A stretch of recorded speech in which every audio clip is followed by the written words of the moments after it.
Hello les boss et bienvenue dans ce premier épisode de podcast ou ce format-là. On va essayer d'en tenir un toutes les semaines pour avoir tous les plans, que ce soit au niveau business, mindset, argent. Le but c'est de voir tout ce qui peut vous permettre d'arriver à vos objectifs et de vous donner le maximum de valeur sans bullshit, en étant très très franc avec vous, en se basant sur mon expérience que j'ai en tant que freelance, que j'ai en accompagnant des freelances, que j'ai en côtoyant des personnes qui ont des accompagnements ou qui ont un business qui évolue énormément. J'ai la chance en ce moment de connaître une énorme croissance et donc ça m'ouvre énormément d'opportunités, énormément aussi de cercles de personnes que j'avais pas accès forcément. Et du coup, je trouve ça grave intéressant de vous faire y accéder par le biais des vidéos, des podcasts, en fonction de si vous regardez sur le podcast ou sur YouTube. Le but est de filmer un maximum de choses et pourquoi pas développer cette chaîne YouTube avec du format vlog ou autre, enfin des formats qui vous plaisent. Dites-moi en commentaire que vous aimeriez avoir. Et on commence tout de suite sur quelque chose qui fait énormément peur en France, qui est pas facile forcément à parler. Moi, j'ai aucun problème à en parler, que ce soit avec mes proches, même dans un cercle plus grand, j'ai aucun problème à parler d'argent, aucun problème à parler de comment je l'investis, comment je mise dessus ou pas, ou mal des fois, parce que l'avantage de parler d'argent avec les gens autour de vous, ça vous permet de soit redescendre sur terre quand vous remontez, ou alors justement de se dire peut-être que mon niveau de vie pourrait augmenter vu ce que je gagne. Donc c'est ultra, je trouve que parler d'argent, déjà c'est un fluide que tout le monde a, mais c'est aussi quelque chose que tout le monde utilise différemment. Il y en a qui vont l'investir, d'autres qui vont le garder pour eux, d'autres qui vont le claquer directement, et ça dépend de votre objectif. Il n'y a pas forcément de vraies solutions, de bonnes solutions. Si vous voulez kiffer maintenant, faut le claquer. Si vous voulez investir sur le long terme, devenir, millionnaire, il faut l'investir. Et si vous voulez plus de sécurité parce que là, vous avez un événement, l'arrivée d'un enfant ou une maison que vous achetez, il faudrait peut-être plus économiser pour pouvoir investir ensuite ou avoir une marge de sécurité. Bref, on va voir ça sur 5 points et j'espère que ça pourra vous aider. L'habitude numéro 1 que vous devez avoir, c'est investir sur vous-même, malgré la peur. Pourquoi je dis malgré la peur? Parce que je me souviens quand j'ai pris mon premier accompagnement, c'était un accompagnement à 2000 € pour les réseaux sociaux. Et je me souviens quand j'ai sorti ma carte bancaire pour mettre mon compte en banque, pour donner ma carte bancaire pour payer quoi.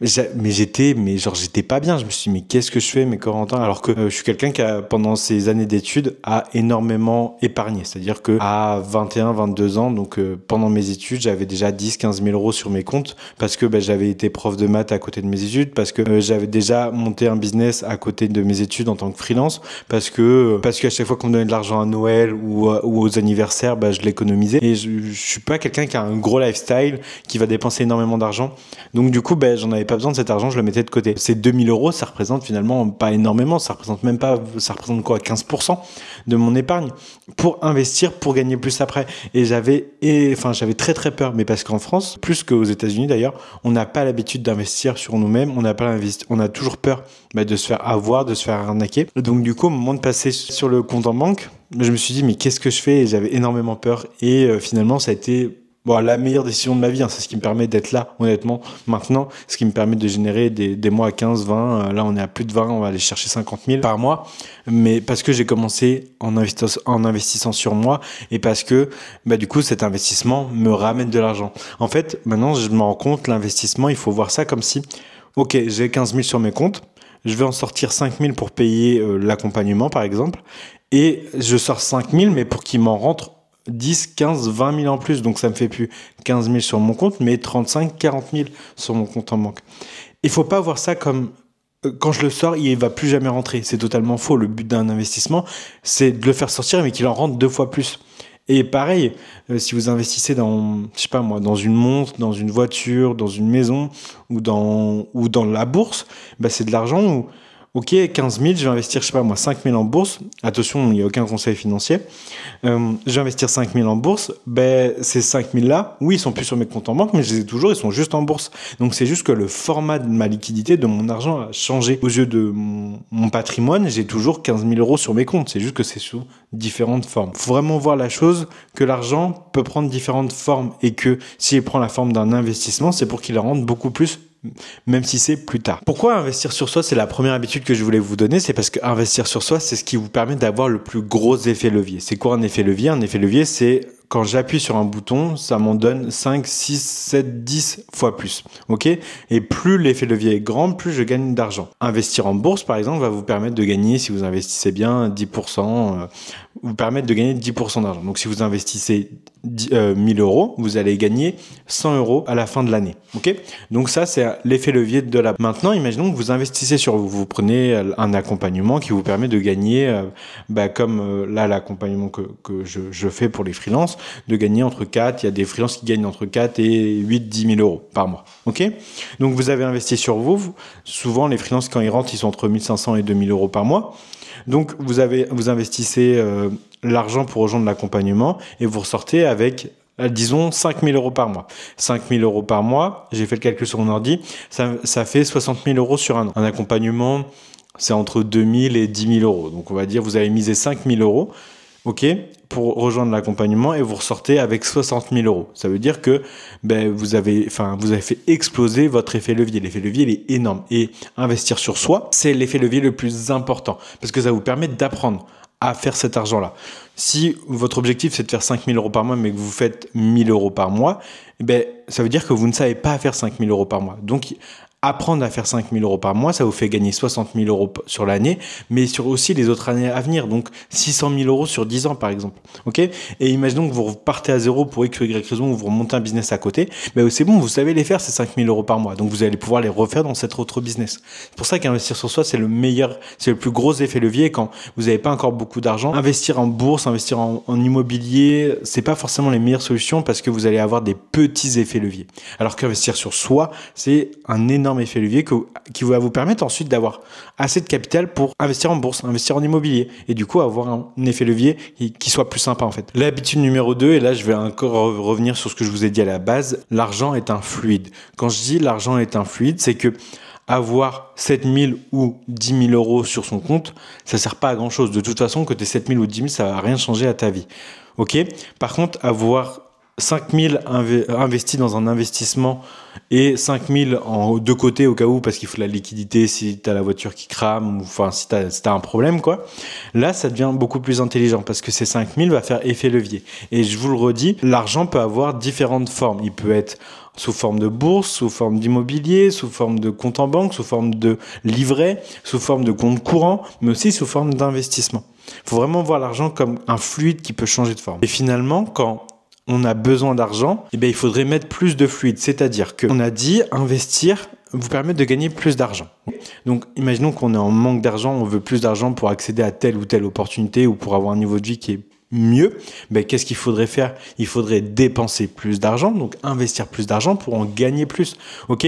C'est l'erreur souvent. Moi, je l'ai eu avec l'Ads là. L'Ads, c'est quoi? Donc, c'est que je me paye de la publicité pour que les gens voient mon contenu. Ok? Et je sais que en payant 1 000 euros de publicité, j'ai à peu près 2 000 euros de rentrée d'argent qui vont arriver suite à la vente de mes accompagnements. Donc, si à un moment je me trouve en galère financière parce que j'ai dépensé trop, qu'est-ce qu'il faudrait que je fasse? Logiquement, il faudrait que je dépense beaucoup plus en pub pour que ça me revienne beaucoup plus d'argent. La pub est un investissement et je sais que ça me ramène de l'argent. Et on a tendance quand on est en galère d'argent, justement, à vouloir beaucoup moins investir et du coup on se renferme sur nous-mêmes alors que justement quand on veut plus d'argent il faut en dépenser plus, il faut l'investir plus pour aller en chercher plus. L'argent est un fluide et c'est comme si t'arrosais tes plantes dans le jardin, ok, t'arroses tes plantes pour qu'elles poussent plus vite, ça c'est de l'investissement et à un moment tu dis faut vraiment que ça pousse beaucoup plus vite parce que là c'est la merde, j'ai très faim. Qu'est-ce que tu vas faire? Tu vas remettre beaucoup plus d'eau pour que ça pousse plus vite, et j'exagère mais tu m'as compris. Et l'argent, ça doit être la même chose. J'ai besoin de plus d'argent, donc il faut que j'en investisse plus. Et ça, c'est ultra contre-intuitif. Moi, là, ça fait 4 ans que je suis dans l'entrepreneuriat. Ça fait 4-5 mois que j'ai vraiment compris ça. L'habitude numéro 3, et je pense que c'est la plus importante si vous êtes en galère d'argent, c'est de structurer votre argent. C'est-à-dire que moi, j'ai 3 catégories.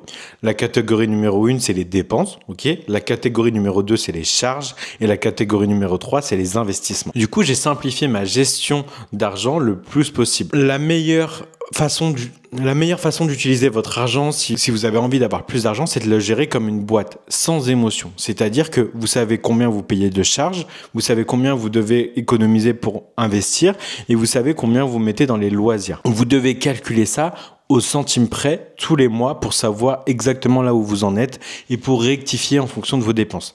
L'avantage avec l'argent, c'est que vous pouvez en dépenser beaucoup moins. C'est-à-dire que moi, en charge pure, je suis à 1000 euros, à moins de 1000 euros. Je suis à 980 euros par mois. C'est-à-dire que si je gagne 980 euros et que j'ai pas de loisirs à côté, je peux vivre. J'ai aucun problème parce que j'ai payé toutes mes charges. Le conseil qu'on voit le plus souvent en termes de gestion d'argent, c'est 50% en charge. Donc 50% de ce que tu gagnes, tu le mets dans tes charges. 30% de ce que tu gagnes, tu le mets dans tes loisirs. Et 20% de ce que tu gagnes, tu le mets dans tes investissements. Moi, c'est pas ce que je te conseille si tu veux investir sur toi-même. Si tu veux vraiment évoluer beaucoup plus rapidement. C'est-à-dire que j'ai une gestion de l'argent qui est un peu différente où je vais mettre 70% dans les investissements, 20% dans les charges et 10% dans les loisirs. Mais moi, c'est parce que mes charges sont minimes par rapport à ce que je gagne. Et les charges, ça doit être quelque chose de fixe. C'est-à-dire que plus tu vas gagner d'argent et plus les charges vont être un pourcentage faible dans ce que tu gagnes. Mais par contre, il faut pas que tu augmentes tes charges en fonction de ton salaire. Autrement, du coup, tu n'arrives pas à avoir cette proportion. Donc, si vous faites ça, vous pouvez peut-être pas investir là sur vous-même maintenant et du coup respecter les 2 premières lois que je vous ai données. Mais par contre, sous 3, 4, 6 mois, vous pouvez vous restreindre au niveau des loisirs et au niveau des charges pour pouvoir investir plus tard. Justement, ça fait le lien avec l'habitude numéro 4, savoir se restreindre à court terme pour exploser à long terme. Dire non à une virée shopping, à un restaurant, à une sortie, ça pique sur le moment et moi, ça me faisait très chier. Mais quand je vois les résultats que j'ai maintenant parce que j'ai pu investir sur moi, c'est quelque chose où je regrette absolument pas d'avoir dit non à court terme parce que maintenant, à long terme, je peux me payer des beaucoup plus gros restos, des beaucoup plus grosses vacances, des loisirs beaucoup plus importants que j'aurais jamais pu avec l'argent que je gagnais avant. Et il y a une citation qui dit que si tu ne sais pas gérer et économiser avec 3000 euros, tu ne sauras pas le faire avec 10 000 euros. Je pensais que c'était un peu du bullshit, ça. Et je me rends compte que, en côtoyant des gens qui sont un peu comme ça, que c'est absolument vrai. C'est-à-dire que si tu dépenses tout alors que tu gagnes 1500, 2000 euros, tu vas tout dépenser aussi quand tu vas gagner 10 000 euros. Parce que c'est une façon de penser, une façon d'utiliser ton argent qui va rester la même. Et du coup, ton niveau de vie va augmenter en fonction de combien tu gagnes. Ce qui va, du coup, tu vas toujours être pauvre à la fin, hein, ça changera rien. Un mec qui gagne 20 000 euros peut être aussi pauvre qu'un mec qui gagne 1500 euros. Il suffit juste de dépenser beaucoup plus. Mais comme je te disais, moi, par exemple, là, je vis toujours avec 1000 euros par mois. C'est-à-dire que je prends pas de vacances, je pars pas en voyage parce que je bosse beaucoup en ce moment et je suis en pleine phase de croissance. J'ai pas de loisirs à part du coup avancer sur mon business, aller marcher avec mon chien, mais ça c'est gratuit. Donc finalement mon plus gros poste de dépense ça va être de la bouffe pour des restos ou pour me faire plaisir sur des petits dîners qu'on fait à la maison. Mais c'est tout. J'ai pas d'autres sources de dépenses. Ça c'est mon style de vie à moi parce que ça me convient très bien et pour le moment j'ai pas besoin de plus. Moi, ce que je vous dis, c'est que j'ai réussi à tenir ce rythme-là pendant 3 ans. Alors vous pouvez au moins le tenir sous 3, 4 à 6 mois pour pouvoir après investir sur vous-même et après augmenter énormément vos dépenses. Ce que je te conseille là, et une action que tu peux faire dès maintenant pour que ça soit vraiment actionnable, c'est que de prendre ton compte en banque, ok? Je sais que ça va faire mal et que t'as pas envie d'ouvrir ton application. On est tous pareils, mais tu vas lister du coup toutes les dépenses que tu as, tous les abonnements que tu as et tu vas enlever tout ce qui n'est pas utile, vital et qui ne touche pas à ta motivation à court terme. C'est-à-dire que s'il y a vraiment des choses qui te font du bien, comme la salle de sport, le yoga ou des choses comme ça, garde-les. Je parle pas de tout enlever, mais les abonnements Netflix et tout ça, je pense pas que ce soit la priorité. Je redis, tu dois vraiment savoir te restreindre à court terme pour maximiser en fait ton long terme. Et à court terme, on parle de 3 à 4, 6 mois. Sur une vie, c'est rien, quoi. Pour t'aider à rester motivé avec la restriction, la visualisation, ça marche super bien, ou alors les mood boards, ça marche super bien. C'est-à-dire que, ok, je me prive à court terme, pardon, mais c'est pour avoir ça à long terme. Donc c'est pour avoir ce résultat-là qu'il y a sur mon mood board, c'est pour avoir cette vie-là que je me visualise en fermant les yeux. Et donc qu'est-ce que ça va faire? En fait, ça va hacker ton cerveau. Cette visualisation va créer ce shot de dopamine où tu vas te dire ah trop bien, c'est bon, je vais y arriver. Et ce shot de dopamine va créer la motivation. Pourquoi tu dépenses beaucoup et qu'est-ce que font les gens qui dépensent beaucoup? C'est qu'en fait, quand tu achètes quelque chose, tu as ce shot de dopamine-là. Et le shot de dopamine, c'est ce que recherche tout le temps ton cerveau. Il est addict. Donc, qu'est-ce qu'il va te dire? Il va te dire, on va acheter des choses parce que là, on est un peu en down, là, ça va pas bien, là, on veut fêter ça. Et donc, du coup, tu vas aller acheter des choses pour avoir ce shot de dopamine et le cerveau est le pro pour trouver des excuses pour avoir ce shot-là.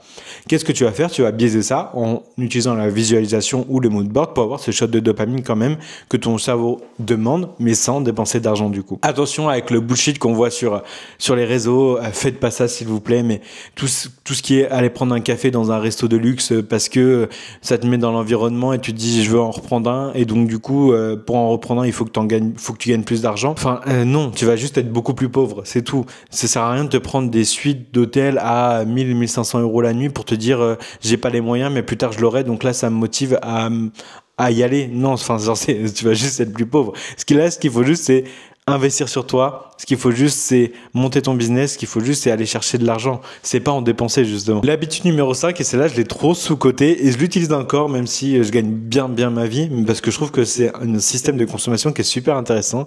C'est que la seconde main est devenue aussi qualitative que le neuf. Moi, je cherche plus du tout à aller acheter neuf directement parce que, à moins que ça soit plus pratique, mais en seconde main, il y a des choses qui sont qualitatives, voire meilleures que le neuf et beaucoup moins cher. Moins 30, moins 40, moins 50%.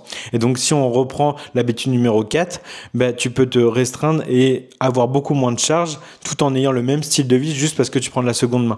Et il y en a, franchement, ils ont un pouvoir d'achat énorme avec un style de vie où tu te dis comment ils arrivent à se payer tout ça, mais c'est parce que ils prennent de l'occasion, de la seconde main et ils payent beaucoup moins cher. Ce qui est choquant, c'est surtout maintenant dans les rayons des Auchan ou des magasins, des grandes surfaces, on voit des rayons no gaspille. Donc si vous connaissez pas, c'est des rayons où il y a des aliments qui sont à la fin de la date de consommation et donc du coup ça va être jeté et ils baissent de moins 30, moins 40, moins 50% le prix sur ces aliments-là. Donc ce qui permet à des gens qui n'ont pas forcément beaucoup d'argent ou pas d'ailleurs de pouvoir acheter de la viande, de pouvoir acheter du poisson, de pouvoir faire des courses beaucoup moins chères. C'est-à-dire que tu pourrais avoir des courses à, je sais pas, nous on est à des courses entre 150 et 200 € la semaine.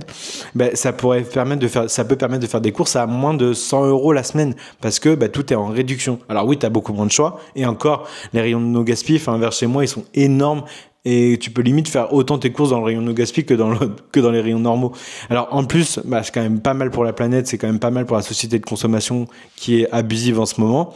Et de l'autre côté, pour ton portefeuille, ça te permet d'avoir un plus grand pouvoir d'achat pour mettre beaucoup plus pour tes investissements plus tard. Regarde aussi pour les ordinateurs, les téléphones. Tu peux revendre ton téléphone facilement. Ton ordinateur, tu peux l'acheter à moins 50% du prix sur des sites, sur des applications ou sur le Bon Coin. Attention à pas se faire arnaquer, bien évidemment. En charge mentale, c'est plus important. C'est-à-dire que quand tu vas à la Fnac, tu demandes ton Mac, il te donne ton Mac, tu ressors, t'es content. Alors que sur le seconde main, t'es obligé de faire des recherches et tout ça. Mais par rapport au prix que tu gagnes, c'est peut-être pas très grave. Ok, c'est bon, on a fait le tour des 5 habitudes. J'espère que ça t'a parlé, que cet épisode de podcast a pu t'aider à voir comment tu pouvais accéder à des accompagnements ou alors pourquoi tu dois investir sur toi maintenant. Si investir sur toi est quelque chose qui te tente, je te mets le lien dans la description pour voir un peu ce que je te propose, une méthode qui te permet en freelance d'acquérir des clients sans prospection agressive et même si tu as une petite audience, on vient implémenter du marketing et des process dans ton business. Je t'ai fait une vidéo qui explique toute la méthode et si tu veux, on peut se prendre un call ensemble, un call audit où on fait un petit tour de ton business, voir s'il n'y a pas des opportunités pour toi à prendre.